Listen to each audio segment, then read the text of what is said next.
Sir, how can international cooperation help in preventing, detecting and responding to such cross-border cyber attacks? Because we see if something happening in United States, later we found that attack has come from the other parts of the world. According to editorial policy, I cannot name any country's name. How do you see this? Can I?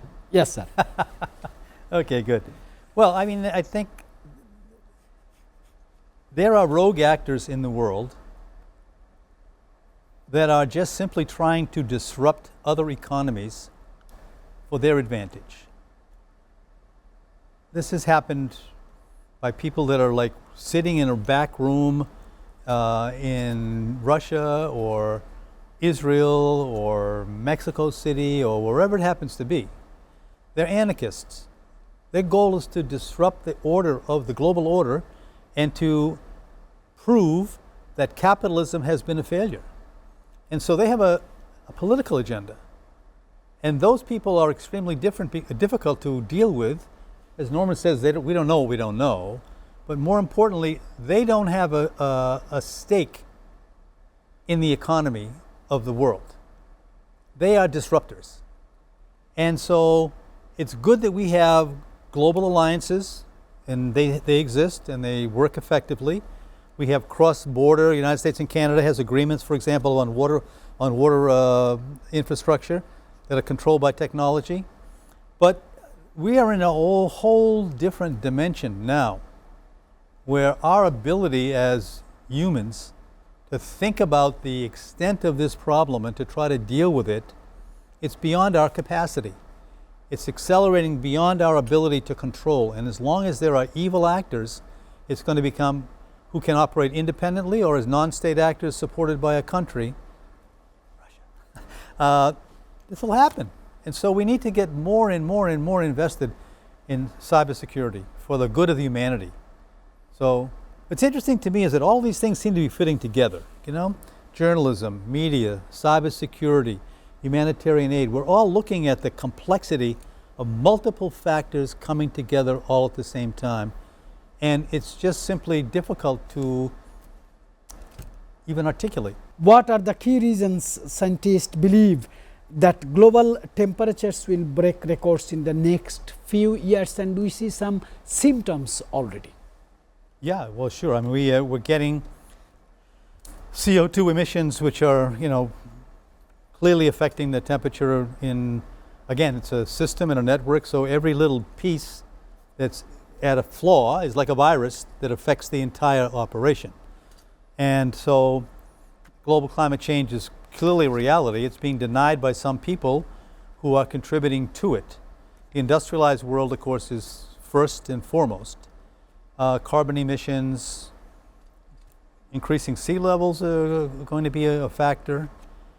But the thing that I would like to just focus on is, and you asked about what about the impact of the global climate change, it's always the poor. It's always the poor that will suffer the most from any kind of a natural disaster or natural problem.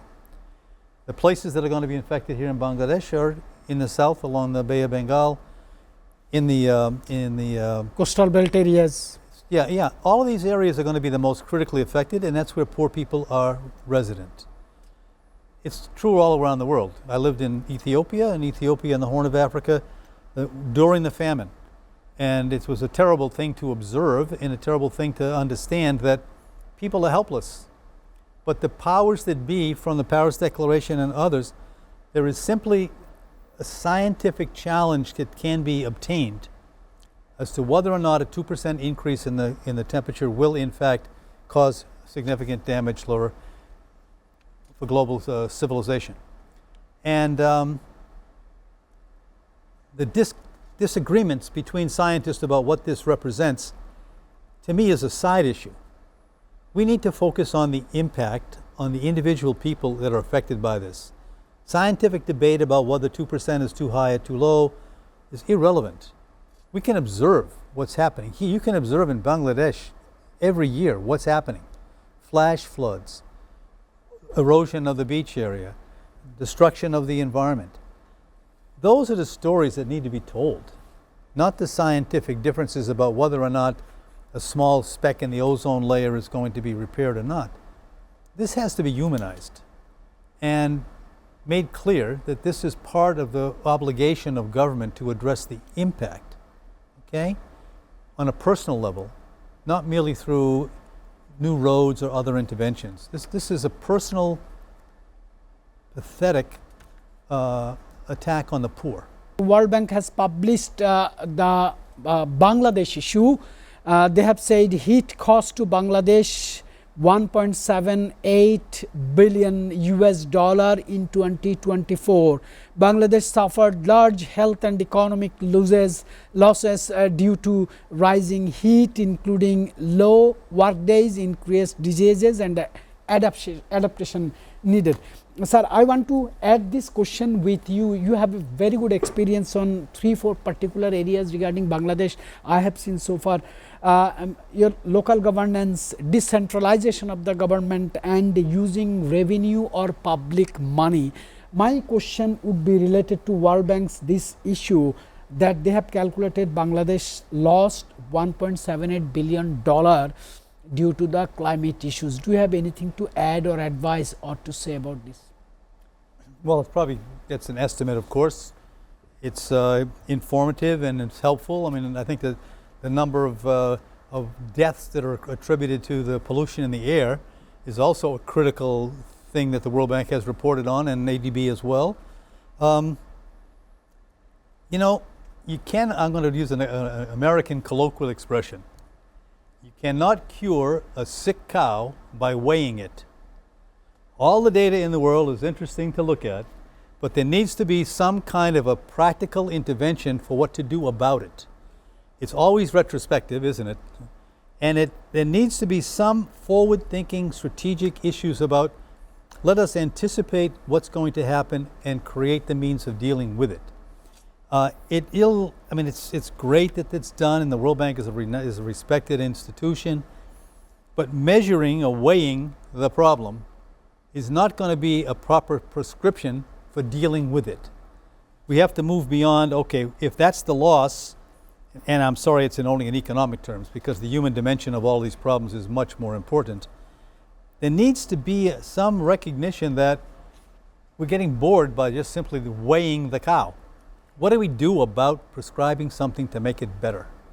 And up to now, various governments have sort of given a lot of lip service to it, but it's so difficult and costly to come up with solutions that deal with the fundamental problems of how these impact on human life. Sir, as you said, we must think about the solution. What role does funding, technological innovation, and public awareness play in adapting to increasing climate extremes?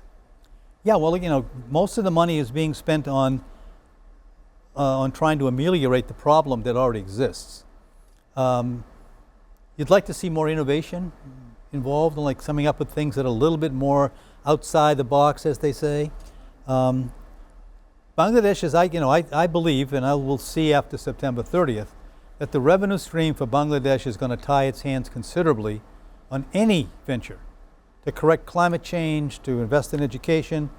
I think the revenue stream is going to be significantly less than anticipated and less than needed. A recent report today said, okay, that while the budget was very well done, it followed the old model. And it was basically a repetition of the same process over and over again. There's a need for significant innovation in public financial management in Bangladesh, increased taxation, particularly property taxation, and decentralization. You cannot run a government this size from Dhaka alone. 7 of the top 10 countries in the world have a federal republic. They divide the country into areas that allow them to be managed independently. If there are floods in Borishal, then that government area would be able to deal with it more effectively than the Ministry of the Environment sitting in Dhaka. I mean, the government needs to think, the people need to think about how do you distribute the power and how do you distribute responsibility for solutions outside of Dhaka. It cannot simply be a super centralized place with such limited resources. I think that the problem is going to become worse significantly because of lack of revenue.